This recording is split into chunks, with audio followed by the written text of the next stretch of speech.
Friends, study with Dilip Soni channel पर एक बार फिर आपका बहुत बहुत स्वागत है। पिछले वीडियो में हमने आपको भारतीय संविधान के ऐतिहासिक विकास के अंतर्गत ब्रिटिशकालीन शासन के अंतर्गत भारत के ऐतिहासिक विकास के परिप्रेक्ष्य में जो हमने आपको बताया था उसी के पार्ट 2 वीडियो को हम आगे आपके सामने रखेंगे। पहले पार्ट में हमने आपको बताया था कि ऐतिहासिक विकास की अवधारणा क्या है। ऐतिहासिक विकास की अवधारणा से तात्पर्य यह था कि भारत का जो संविधान बना उस भारत के संविधान पर किसी एक विशेष घटना का प्रभाव न होकर अनेक सारे घटनाओं का प्रभाव दिखाई देता है और उन अनेक घटनाओं के कारण 26 जनवरी 1950 के संविधान को हम बनाने में सफल हो सके। तो उन अनेक प्रावधानों को हम संक्षेप में ब्रिटिश शासन काल के प्रक्रिया से प्रारंभ करते हैं। ब्रिटिशकालीन शासन के अंतर्गत सबसे पहले जो लिखित प्रावधान ब्रिटिश शासन काल के अंतर्गत आया था वह था 1773 का रेगुलेटिंग एक्ट, 1781 का बंगाल एक्ट, बंगाल अधिनियम, 1784 का ब्रिटिश इंडिया एक्ट, 1793 का चार्टर एक्ट, 1713 का चार्टर एक्ट, 1733 का चार्टर एक्ट, 1853 का चार्टर एक्ट और ईस्ट इंडिया कंपनी के शासनकाल में 1857 ईस्वी में भारत का पहला स्वतंत्रता संग्राम हुआ। यद्यपि स्वतंत्रता संग्राम को कई ब्रिटिश इतिहासकार इसे स्वतंत्रता संग्राम कहने से संकोच करते थे, परंतु वीर सावरकर जैसे लोगों ने इसे ऐतिहासिक संग्राम के रूप में स्वीकार किया और तब से हम इतिहास में इसे प्रथम स्वतंत्रता संग्राम के नाम से जाने जाते हैं। तो मित्रों, एक चीज ये था पहला फेज। दूसरा जो फेज था हमारा, दूसरा फेज ये था कि जब 1857 का प्रथम स्वतंत्रता संग्राम प्रारंभ हुआ और ये संग्राम इतना जबरदस्त, इतना प्रभावशाली था, लगभग एक वर्ष तक अंग्रेजों के साथ हमने संघर्ष किया। कई बार हमारी स्थिति बहुत मजबूत भी हुई, परंतु दक्षिण भारत के राजा तथा तमाम सारे ऐसे राजाओं ने इस संग्राम में अपने को तटस्थ भूमिका के रूप में या असहयोगी भूमिका के रूप में कार्य करने के कारण पर्याप्त मनोबल और इच्छा शक्ति होने के बावजूद भी हमें पराजय झेलनी पड़ी। और परंतु जिस कुशलता से, जिस बहादुरी से, जिस क्षमता से हमने युद्ध किया था, इससे अंग्रेजों को भी एक सोच, एक नई विचार की अवधारणा का विकास हुआ और उन्होंने ये मान लिया कि अब भारत में ईस्ट इंडिया कंपनी के शासन को लंबे समय तक रखना संभव नहीं है।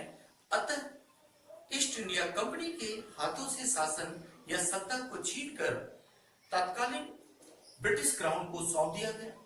तत्कालीन ब्रिटिश क्राउन महारानी विक्टोरिया थी और महारानी विक्टोरिया के प्रतिनिधि के रूप में एक वायसराय के रूप में भारत में शासन का संचालन किया गया और महारानी विक्टोरिया के अंतर्गत जो भारत में शासन किया गया उसको हम ब्रिटिश क्राउन के अंतर्गत भारत में संवैधानिक विकास के नाम से जानते हैं। ब्रिटिश क्राउन के अंतर्गत भारत में जो संवैधानिक विकास हुआ उसमें सबसे महत्वपूर्ण प्रश्न 1866 का इंडिया काउंसिल एक्ट है। यद्यपि इसमें कई महत्वपूर्ण बातें हैं, परंतु हम साथ में आपको बताएंगे कि परीक्षा में किस तरह के प्रश्न आते हैं और अगर आप आराम से इन प्रश्नों पर ध्यान दे दें तो मुझे नहीं लगता कि शायद आपका सिंगल प्रश्न भी गलत हो पाएगा। तो सबसे पहले मैं यहाँ एक 1773 के रेगुलेटिंग एक्ट की प्रक्रिया को बताऊंगा, परंतु उस प्रक्रिया को एक बार लास्ट वीडियो को एक संक्षिप्त में ड्राफ्ट में लूंगा कि जब ईस्ट इंडिया कंपनी भारत में जब उसको लगने लगा कि अब हमारी आर्थिक स्थिति, व्यापारिक स्थिति के साथ साथ सैनिक संगठन एक सुदृढ़ स्थिति में पहुंच गए, तो उन्होंने भारत की जो सामाजिक, राजनीतिक और आर्थिक तथा सांस्कृतिक स्थिति का लाभ उठाते हुए फूट डालो और राज करो, डिवाइड एंड रूल की थ्योरी के आधार पर तत्कालीन भारत के सबसे शक्तिशाली राज्य बंगाल पर वहां के शासक को बड़ी सरलता से, बड़ी आसानी से उसके सैनिक के विद्रोह के कारण या उसके सैनिक के विद्रोह के आधार पर आसानी से जीत लिया। तो कहा जाता है कि वह सैनिक, वह सेनापति कौन था? वह मीर जाफर था। तो मीर जाफर ने एक गद्दारी किया, और जिस शासक का सैनिक ही गद्दारी करे, क्या उस मैच को आप जीत सकते हैं? कभी नहीं। तो ब्रिटिश शासन, जिनको लगता था कि बंगाल के नवाब सिराजुद्दौला को पराजित करना बहुत ही कठिन है, परंतु सेनापति मीर जाफर की गद्दारी ने वो काम एकदम सरल कर दिया, और ये काम डिवाइड एंड रूल, फूट डालो राज करो की नीति के आधार पर हुआ। और उन्होंने बड़ी सरलता से जब ये जीत लिया, तो उन्हें लगा कि भारत में आगे शासन करना कठिन नहीं है, और यही से उनका मनोबल विकसित हुआ। और माना जाता है, एक प्रश्न आता है, एक प्रश्न है जो याद करिए कि भारत में अंग्रेजों का मार्ग कब प्रशस्त हुआ? आप कह सकते हैं 1757 के प्लासी के युद्ध में। यह 1757 का युद्ध प्लासी के युद्ध के नाम से इतिहास में बहुत ही प्रसिद्ध हुआ। यह प्लासी का युद्ध सिराजुद्दौला और ईस्ट इंडिया कंपनी के बीच हुआ था। प्लासी के युद्ध जीतने के बाद जब इनका मनोबल और बढ़ा, इन्होंने 1764 के बक्सर के युद्ध में 3 राज्यों की संयुक्त सेनाओं को बड़ी आसानी से पराजित किया, और 3 राज्यों की संयुक्त सेनाओं को पराजित करके एक बहुत बड़े भूभाग पर, जिसमें बंगाल, बिहार और उड़ीसा पर इनका राजनीतिक आधिपत्य स्थापित हो गया। इन क्षेत्रों से करों की वसूली इनके नियंत्रण में आ गई, और इन्होंने अब यहां से एक बृहद भारत पर शासन की अवधारणा को स्पष्ट रूप से इनको दिखाई देने लगा। परंतु ईस्ट इंडिया कंपनी, जो बेसिकली एक ट्रेड कंपनी के रूप में, एक व्यापारिक कंपनी के रूप में आई थी, अब वह क्रमागत रूप से राजनीतिक सत्ता पर अपना नियंत्रण स्थापित करने लगी, और 1764 से लेकर 1773 तक, 1773 तक भारत में मनमाने शासन की अवधारणा पर बल दिया। मनमाना टैक्स वसूला, मनमाना कर वसूला, जिसके कारण भारत में कई जगह असंतोष और विद्रोह की स्थिति भी उत्पन्न हुई। यहां तक कि 1770 में बंगाल में एक बहुत भीषण अकाल पड़ा। इतिहास का एक बहुत बड़ा अकाल इसे माना जाता है। जैसे इस समय वर्तमान में कोरोना को इतिहास का एक बहुत बड़ा महामारी माना जाता है, उसी तरह 1770 के बंगाल को अकाल को बहुत भीषण अकाल माना गया, जिसमें लाखों लोग मारे गए। परंतु ईस्ट इंडिया कंपनी ने करों आदि में किसी प्रकार की रियायत नहीं दी, जिसके कारण भारतीयों में गुस्सा और अधिक बढ़ा। इसके बावजूद भी ईस्ट इंडिया कंपनी अपने कर्मचारियों आदि को समय से वेतन नहीं दे पा रही थी, और अपने कर्मचारियों को वेतन देने के लिए ब्रिटेन के तत्कालीन प्रधानमंत्री लॉर्ड नॉर्थ से उन्होंने ऋण की मांग की। उन्होंने 10 लाख पाउंड ऋण की मांग की, और इसके साथ साथ कुछ भारत में ऐसे राजनीतिक घटनाक्रम हुए, जैसे हैदर अली का अंग्रेजों के साथ युद्ध। कुछ ऐसी घटनाओं ने तत्कालीन प्रधानमंत्री लॉर्ड नॉर्थ को भी सोचने पर विवश किया कि एक तरफ जहां एक मनमानी शोषणकारी शासन का समाचार ब्रिटेन जाता था, वहीं दूसरी तरफ कर्मचारियों आदि को वेतन दे पाने में असक्षमता। इस स्थिति के लिए लॉर्ड नॉर्थ ने 2 समितियों का गठन किया। पहला कर्नल बरगुचन कमेटी, और दूसरा सीक्रेट कमेटी। कर्नल बरगुचन कमेटी में कुल 31 सदस्य थे, और इन दोनों समितियों ने ईस्ट इंडिया कंपनी की राजनीतिक तथा आर्थिक प्रक्रिया को अध्ययन करके एक रिपोर्ट तैयार की, और उसी रिपोर्ट के आधार पर यह माना गया यदि ईस्ट इंडिया कंपनी के कार्य और गतिविधियों पर हम नियंत्रण नहीं स्थापित करते हैं, तो धीरे धीरे भारत में इनके विरुद्ध बहुत बड़ा विद्रोह हो सकता है। अतः इन पर अंकुश लगाने के लिए पहला लिखित प्रावधान भारत में लाया गया, और उसका नाम इतिहास में आप जानते ही होंगे 1773 के रेगुलेटिंग एक्ट या अधिनियम के नाम से जाना जाता है। इस रेगुलेटिंग एक्ट के अंतर्गत कुछ प्रमुख बातों पर बल दिया गया, जिसको आपको परीक्षा में भी पूछा जाता है, जिसको आपको परीक्षा में कई बार आया है। जैसे 1773 के रेगुलेटिंग एक्ट के अंतर्गत बंगाल के गवर्नर को बंगाल का ही गवर्नर जनरल बना दिया गया, और बंबई तथा मद्रास के गवर्नर को बंगाल के गवर्नर के अधीन कर दिया गया। बंगाल के गवर्नर जनरल के कार्य में सहायता के लिए एक 4 सदस्यीय कार्यकारिणी परिषद एग्जीक्यूटिव काउंसिल का भी गठन किया गया और न्यायिक कार्य की प्रक्रिया की स्पष्टता के लिए 1774 में कलकत्ता के फोर्ट विलियम में एक सुप्रीम कोर्ट की स्थापना की गई। इस सुप्रीम कोर्ट के चीफ जस्टिस सर एलिजा इम्बे थे। तो इस तरह से भारत की शासन की प्रक्रिया को रेगुलेटिंग एक्ट के द्वारा ईस्ट इंडिया कंपनी के मनमानी गतिविधि पर नियंत्रण लगाने का प्रयास किया गया। इसके अतिरिक्त जिस मनमानी कर के लिए ईस्ट इंडिया कंपनी बहुत अधिक कुख्यात हो रही थी, यह भी प्रावधान लाया गया, यदि कोई भी ईस्ट इंडिया कंपनी का कर्मचारी किसी भी प्रकार का कोई उपहार आदि लेता है तो उसे दुगने या डबल पनिशमेंट के साथ ब्रिटेन भेजे जाने का प्रावधान किया गया। परंतु ये सारे प्रावधान फिर भी पर्याप्त नहीं हो सके। इसके कारण चूंकि ईस्ट इंडिया कंपनी इसके प्रक्रिया से बहुत अधिक प्रभावित नहीं हुई है, जब थोड़ा बहुत अंकुश लगा। 1781 में बंगाल एक्ट के अंतर्गत सर्वोच्च न्यायालय के कार्य और प्रक्रिया को भारतीय प्रक्रिया से जोड़ने का प्रयास किया गया, क्योंकि सुप्रीम कोर्ट के अंतर्गत जो जज कार्य कर रहे थे, जो न्यायाधीश थे, वे ब्रिटिश रीति रिवाज और परंपराओं पर आधारित निर्णय दे रहे थे, जो अव्यवहारिक और अप्रासंगिक थे। भारत के संवैधानिक विकास के अंतर्गत 1784 में 1784 में प्रिंस इंडिया एक्ट, ये बहुत प्रसिद्ध है मित्रों। एक प्रश्न यहाँ आता है, आप याद कर लीजिए।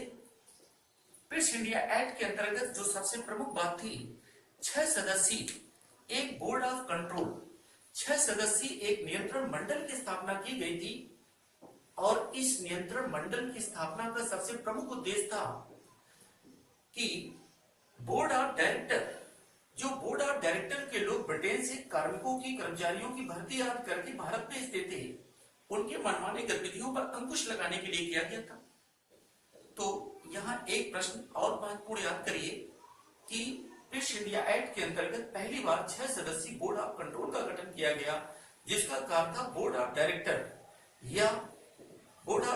या निदेशक मंडल के गतिविधियों पर नियंत्रण स्थापित करना। और ऐसा माना जाता है कि यहीं से भारत में द्वैध शासन के लक्षण दिखाई देते हैं। यद्यपि भारत में द्वैध शासन को प्रत्यक्ष रूप से सबसे पहले 1919 के इंडिया काउंसिल एक्ट में लागू किया गया था, परंतु लक्षण यहीं से दिखाई देने लगते हैं। ईस्ट इंडिया कंपनी जो एक व्यापारिक कार्य के लिए प्रसिद्ध थी, 1793 में इसके व्यापारिक कार्यों को अगले 20 वर्ष के लिए एक्सटेंड कर दिया गया। तो चूंकि व्यापारिक कार्य के साथ साथ राजनीतिक कार्य कर रही थी, अतः व्यापारिक और राजनीतिक कार्यों को अलग अलग परिभाषित किया गया। और ईस्ट इंडिया कंपनी जिस ट्रेड मोनोपोली के साथ, जिस ट्रेड व्यापारिक एकाधिकार के साथ कार्य कर रही थी, ईस्ट इंडिया कंपनी के व्यापारिक एकाधिकार को 1793 से बढ़ाकर 1813 तक कर दिया गया। एक चीज और आप याद कर लें प्लीज, कि ये जो चार्टर एक्ट आए थे, ये जो चार्टर एक्ट आप देखिए, इन चार्टर एक्टों के बीच 1773 से 1793 के बीच 1700, इन सारे चार्टर एक्ट के बीच 20-20 साल पर 20 इयर्स, अगर आपको याद करना हो तो आसानी से याद कर सकते हैं कि 1793, 1773 रेगुलेटिंग एक्ट, 1793 फर्स्ट पहला चार्टर एक्ट, 1813, 1833, 1853, हर एक चार्टर एक्ट के बीच 20 वर्ष का अंतराल आता है।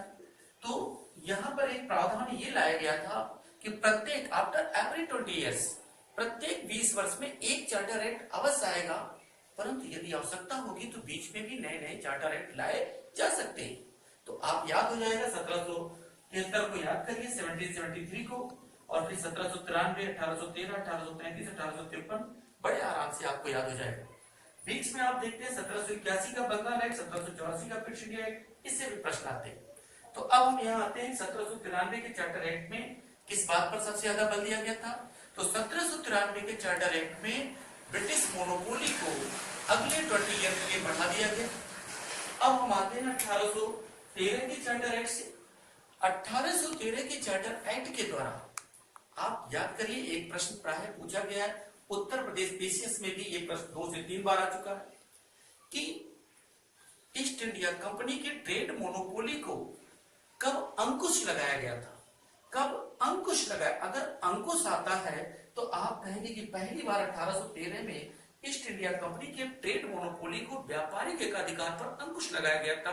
और वो अंकुश क्या था कि चाय और चीन के साथ व्यापारिक एकाधिकार या ट्रेड मोनोपोली को छोड़कर बाकी सारे इनके ट्रेड मोनोपोली को यानी ईस्ट इंडिया कंपनी के मोनोपोली को हटा लिया गया, छीन लिया गया, ले लिया गया। लेकिन मित्रों, एक यहां याद करिए, वर्ड में प्राय गलती होती है। अगर यही प्रश्न आता है कि ईस्ट इंडिया कंपनी के व्यापारिक एकाधिकार को कब समाप्त किया गया, देखिए अंकुश लगाया गया 1813 के चार्टर एक्ट में, और कब समाप्त किया गया 1833 के चार्टर एक्ट में। ये याद रखना होगा आपको। अंकुश लगा 1813 में, समाप्त कब हुआ 1833 के चार्टर एक्ट में। 1813 में इसके साथ साथ आप जानते ही हैं कि साहित्य और विज्ञान के विकास पर भी बल दिया गया। 1 लाख रुपए वार्षिक बजट का निर्धारण किया गया। लेकिन इसके साथ साथ ये भारत में काम कर रहे ईसाई मिशनरियों को, जो भारत में ईसाई धर्म के प्रचार प्रसार के लिए या धर्मांतरण के लिए कार्य कर रहे थे, उनको भारत में कार्य करने की छूटें दी गई और ये ईसाई मिशनरियां आराम से भारत में आसानी से कार्य कर सकती थी, जो भारत के लिए बहुत ही नुकसानदायक सिद्ध हुआ। तमाम भारत के लोगों का ईसाई धर्म में धर्मांतरण हुआ। तो 3 चीजें आप यहां याद कर लिए। पहला आपने याद किया कि भारत में ईस्ट इंडिया कंपनी के शासन पर पहली बार अंकुश कब लगा, 1813 के चार्टर एक्ट से। ईसाई मिशनरियों को भारत में प्रचार प्रसार करने की छूट कब दी गई, 1813 के चार्टर एक्ट से। और दूसरा, साहित्य और विज्ञान के विकास के लिए 1 लाख रुपए वार्षिक निर्धारित किया गया 1813 के। और भी कई सारे प्रावधान हैं जिसे हम आपको बीच बीच में बताते रहेंगे। दूसरा हम आते हैं 1813, जो बड़ा इंपॉर्टेंट है। 1813 के चार्टर एक्ट से ईस्ट इंडिया कंपनी के व्यापारिक एकाधिकार को पूर्णतः समाप्त कर दिया गया। यानी अब उनको सभी प्रकार के प्राप्त व्यापारिक ट्रेड मोनोपोली को हटा लिया गया, समाप्त कर दिया गया। अब उनकी प्रासंगिकता एक निर्मूल हो गई, उद्देश्यहीन होकर कार्य कर रहे थे। अब उन्हें केवल राजनीतिक कार्य को करने थे, और तब तक जब तक उनसे यह कहा न जाए। एक प्रकार से याद रखिए, पहला प्रश्न, भारत में ईस्ट इंडिया कंपनी के ट्रेड मोनोपोली को कब समाप्त किया गया, 1833 में। ईस्ट इंडिया कंपनी के ट्रेड मोनोपोली पर अंकुश कब लगाया गया, 1813 में। ये प्रश्न याद कर लीजिए। ये प्रश्न परीक्षा में यूपीपीसीएस में अनसॉल्व पेपर में आप देखेंगे, आपको दिखाई देगा।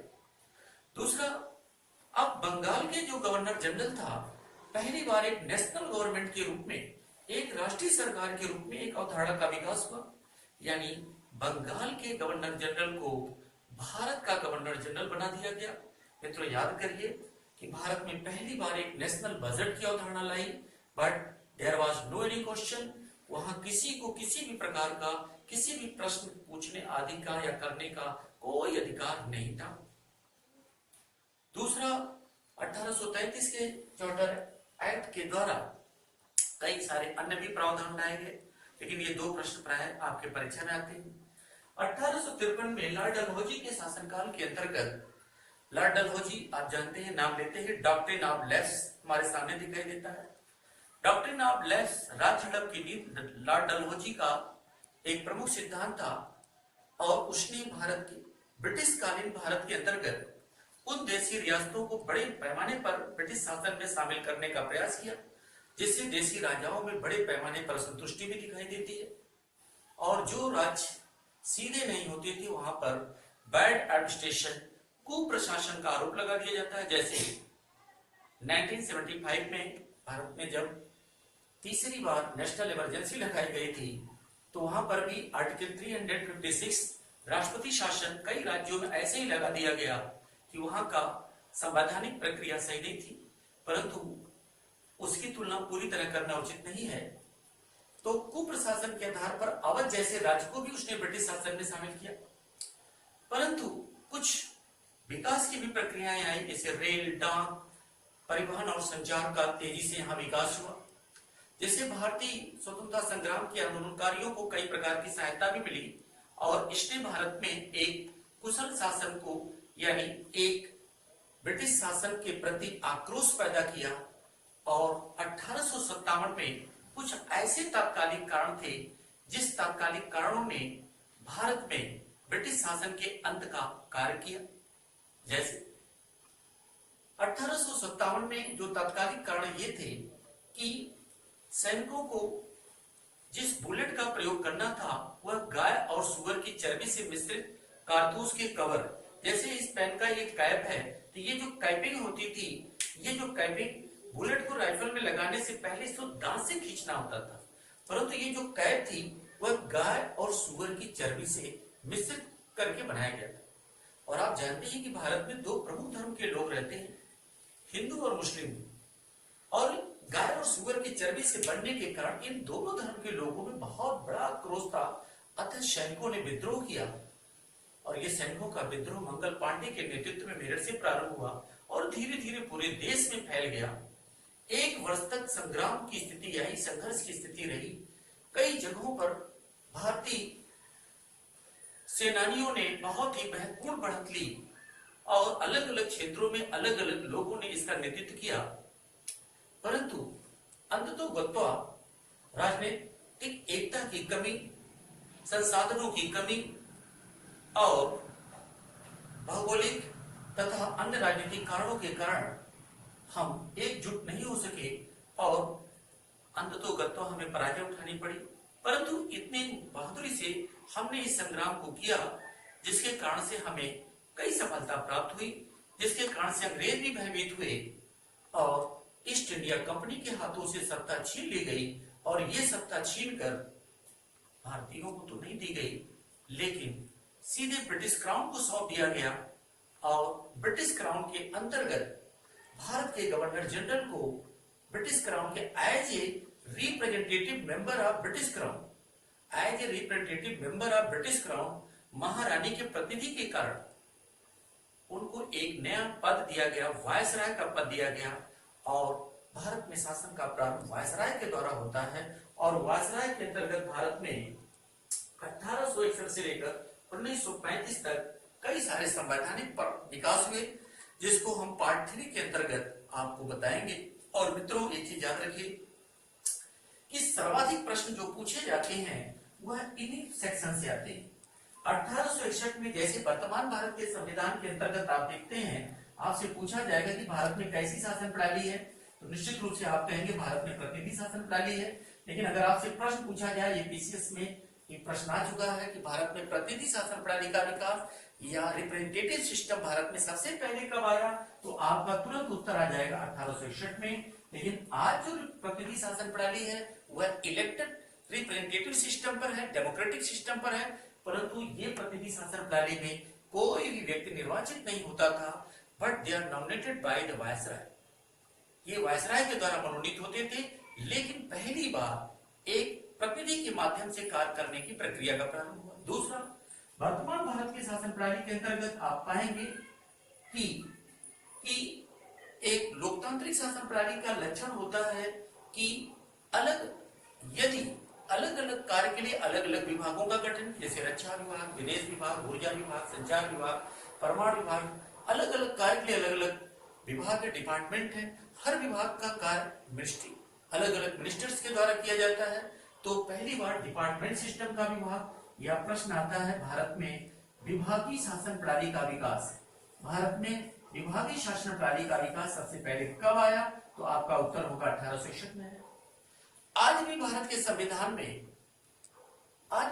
संविधान में जो संघ की विधायिका संसद या राज्य की विधायिका विधानमंडल कानूनों का निर्माण करती है, समय समय पर संशोधन करती है, लेकिन जब संसद के सत्र या विधानमंडल के सत्र नहीं चलते हैं तो राष्ट्रपति और राज्यपाल को अनुच्छेद 123 या 213 के अंतर्गत ऑर्डिनेंस या अध्यादेश जारी करने का अधिकार होता है। तो भारत में प्रश्न आता है कि सबसे पहले ऑर्डिनेंस अध्यादेश जारी करने का अधिकार कब प्राप्त हुआ, तो आपका उत्तर सीधे आएगा 1861 से प्राप्त हुआ। चौथा एक प्रश्न मैं कहूं कि विभागीय शासन प्रणाली के गठन का उद्देश्य क्या था। विभाग जैसे अगर आज कोरोना की बीमारी बहुत तेजी से फैल रही है तो शासन का मुखिया, प्रधानमंत्री, राज्य का मुखिया, मुख्यमंत्री के साथ साथ सबसे पहले जिस मंत्री की जिम्मेदारी आती है वो हेल्थ मिनिस्टर की है। तो निश्चित है विभागीय शासन प्रणाली के अंतर्गत एक रिस्पांसिबल या उत्तरदायी शासन प्रणाली का भी जन्म हुआ। तो आप कह सकते हैं कि पहली बार उत्तरदायी शासन प्रणाली का जन्म कब हुआ? 1800। तो इस तरह से इन सारे अधिनियमों से आपको कई सारे महत्वपूर्ण ऐसे प्रश्न आएंगे कि जो वर्तमान में लगभग सभी परीक्षाओं के लिए महत्वपूर्ण होंगे। सिविल परीक्षा में इसकी इंपॉर्टेंस सबसे ज्यादा आप दिखाई देगी। तो एक चीज आप याद करिए, इसको मैं पार्ट 3 वीडियो के अंतर्गत आपको सारे चीजों को अच्छे से उल्लेख करके बताऊंगा और उम्मीद करूंगा कि अगली बार आपको यहाँ से कई सारे नए प्रश्न आपको दिखाई देंगे और आप उसका बहुत लाभ उठा सकते हैं। तो इस वीडियो को मैं यहीं पर रोकूंगा और उम्मीद करूंगा कि आप पुनः उसी तरीके से जैसे पिछली बार आप सपोर्ट कर रहे हैं और बहुत अच्छा लग रहा है और मुझे भी लग रहा है कि आपका अगर ऐसा ही सपोर्ट मिलता रहा तो निश्चित है कि मैं पूरी कोशिश करूंगा कि आपको घर बैठकर ही सारी सामग्री उपलब्ध करा दूंगा। और परंतु एक चीज आपको करना होगा, जो अब तक सब्सक्राइब नहीं किए हैं प्लीज तुरंत कर दें और लाइक तो आपको करना ही करना है। बस बहुत कुछ नहीं कहूंगा। Thank you so